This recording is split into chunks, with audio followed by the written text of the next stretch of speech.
Hey everybody, welcome to the August update for Night Digital Games. I wanted to go over a couple things I've been working on this month. A lot of it has been invested in one game, which I can't wait to show you. And beyond that, a couple updates on some other stuff, and hopefully I'll have a couple new things for you to play here in the next week or so. So with that in mind, let's get to it. So the first thing I want to show you here is my Zelda tribute.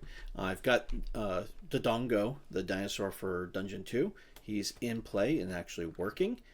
We can take a look at all his stuff, but the best part about him is with that is everything needed to complete the Moon Dungeon. So the Moon Dungeon is done.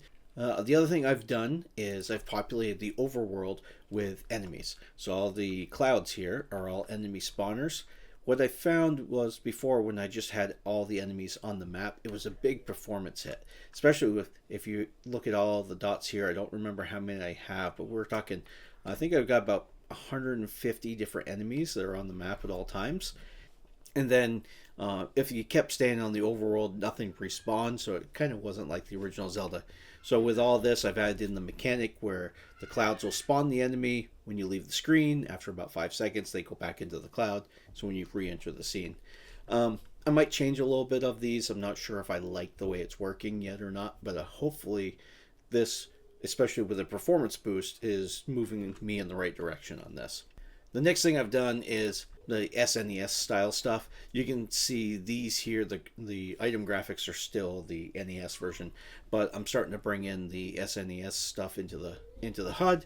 I'm also bringing it here into the inventory.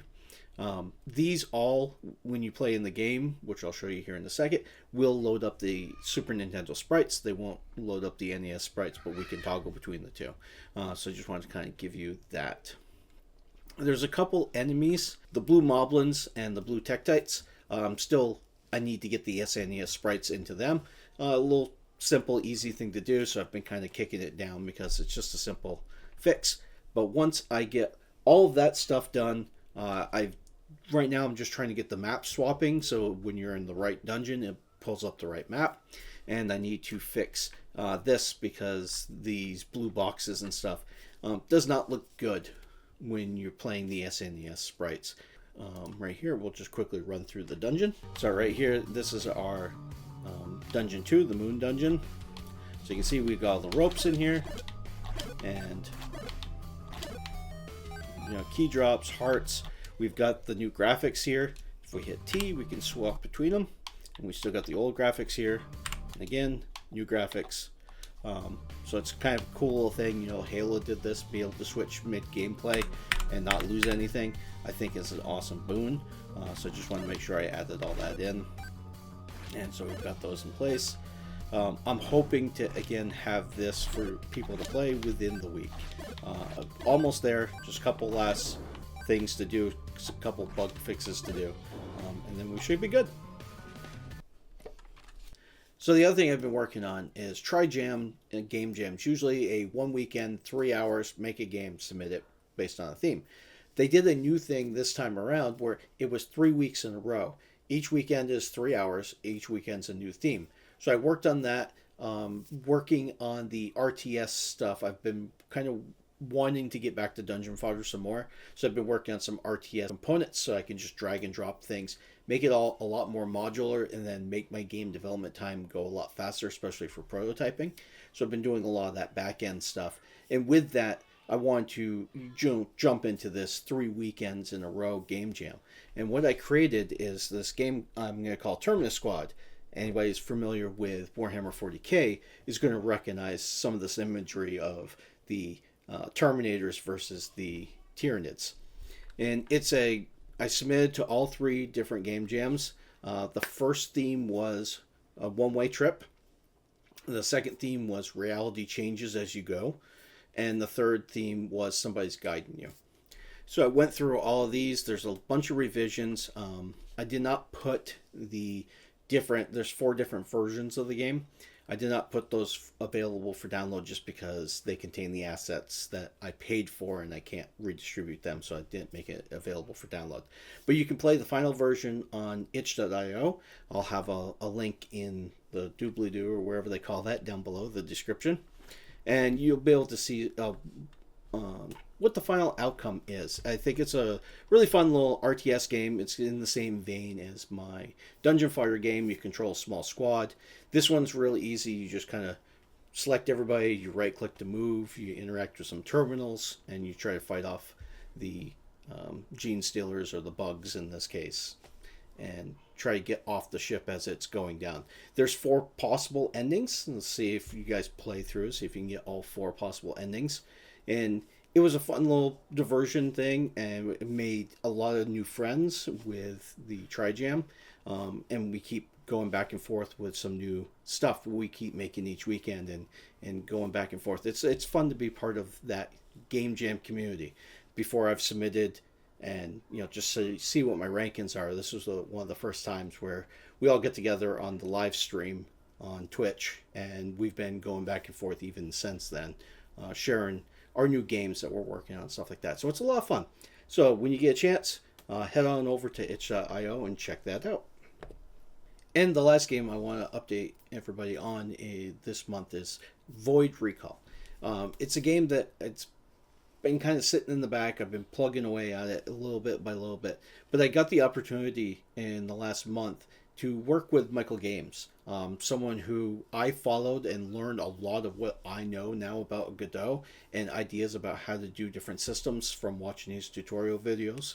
So being able to work with him was a great experience. I gave him an early copy of V01D Recall and said, hey, I've got a couple things that I've had problems with. I'd like to get a little help feedback on that.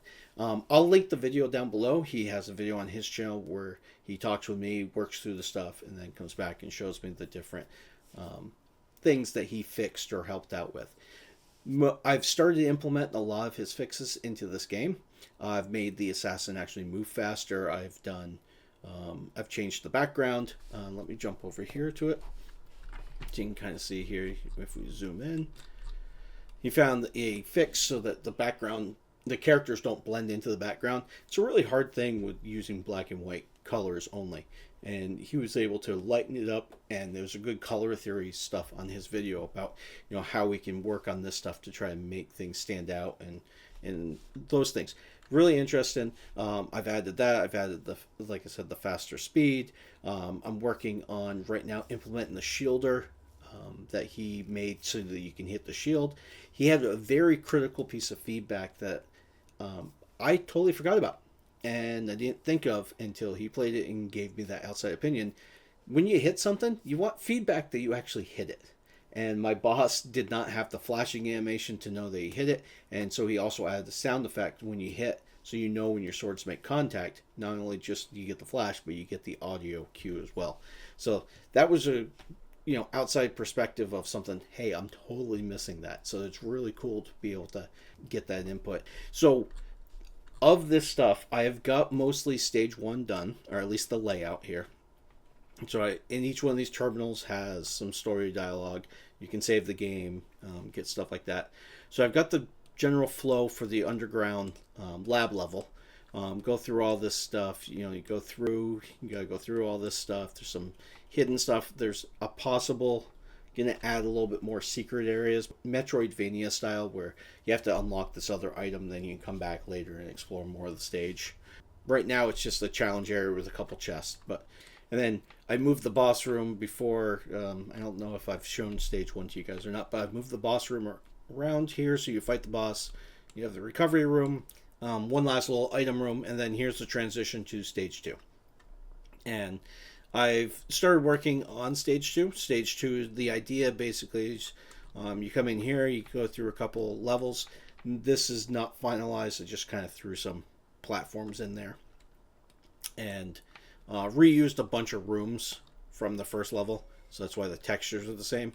There is if you come down here, you can see there's actually a new texture I'm using for this level. But again, this is all prototype gray boxing, so I have not gotten too far with this yet in this design. But the idea is you go through all this, you end up in an elevator shaft. You gotta go all the way up the elevator shaft. Once you're up here, you can unlock, I think it's going to be over here in this item room. you'll be able to, or possibly this teleport room, you're going to be able to unlock the elevator. So then when you come back, you can just use the elevator to go up and down this platform. A lot of this design comes from Castlevania Symphony of the Night. And so you may recognize this as the outer walls, kind of a similar vein to layout. So I'm kind of, looking at some other stage design, trying to understand how they did it, and trying to figure out for myself, what works and what doesn't work. So that's what all this is just me trying to figure out, I want an elevator shaft. I want, it's going to go through, there's going to be some more rooms here, and then eventually you'll emerge on the surface, and then you'll go through the city. Kind of think of this like Resident Evil, where you have the underground lab that comes up, where the house or the Raccoon City is, which is built above the lab. Then you go through the lab, and that's where the final head of security boss is going to be. That gives me abilities if I actually want to make this into a full-fledged game past the 3 stages. Then I can add in more stuff wherever Void goes. I've got a bunch of different ideas. This one's probably the least fleshed out idea that I have for a game. It's kind of more, I have a very general concept. I'm just building as you go. And hopefully I like to have at least stage 1 playable, so that people can start playing it on like itch or something like that by the end of September. I don't know if that's going to happen. I hope so, just so then I can start getting feedback. But that's where things stand with this. It's got a lot of fun music and stuff like that. Just kind of jump in here to this and go to stage 1. We'll just give you a quick little run through here. So we got basically the first room, and again we got a little colored dash trail now. This was one of the things that Michael added, and we got text. We can read the log, get some story stuff. When you guys are ready to play that, I'll let you read through all that stuff. They're totally optional, but it gives a little bit different dialogue when you speak with bosses based on which terminals you've interacted with. And we just got some general traps, some bad guys here, and this is just the general idea of what I've got so far.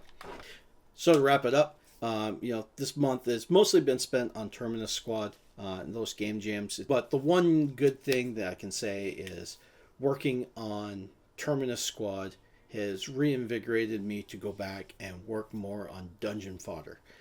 I've got a good system for the prototype that you can play down, again, the links down below. You can play on itch.io. I've started a new version of it that's a higher resolution, so hopefully it will play better for the GUI. And I'm looking forward to getting the other stuff implemented. Now that I've got all these components that I developed for Terminus Squad, I can use those same ones in Dungeon Fodder. And it'll hopefully speed up my production, get all those systems in place, and then I can just drag, drop, and then I'm up to game design. So I'm really looking forward to that. I'm hoping to make some good progress on that. If you want to get some early playthrough, some early feedback, give me a shout out down below. I try to put my stuff up. There are some stuff like V01D Recall I have not put anywhere publicly available yet.